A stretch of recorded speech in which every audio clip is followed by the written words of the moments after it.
In this video, we are going to discuss about where did the Indus Valley civilization disappeared. If you get value from our video, please subscribe to our channel. So first, what is Indus Valley civilization?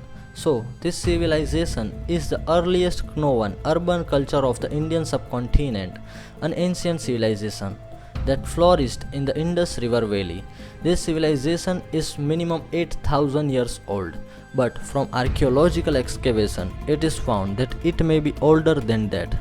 The question is, what happened to the Indus Valley civilization and its people?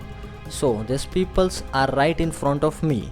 It's you and me who are descendants of Indus Valley civilization. This civilization never disappeared.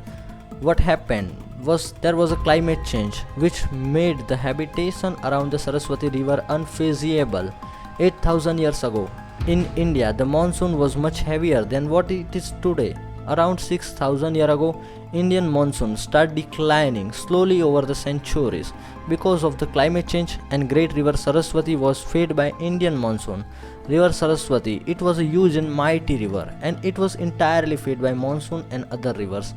So, as monsoon declined, the river started to dying out, and about 3,500 years ago, it dried out and stopped reaching the sea.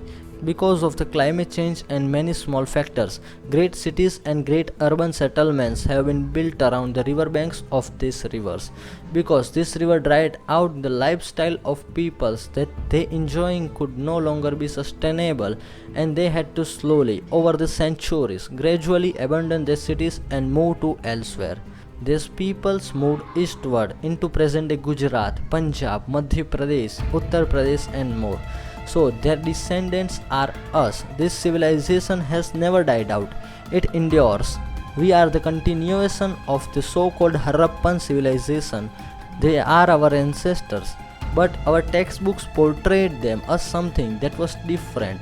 They portrayed something that got over it, ended. That is a lie. It is distortion of history.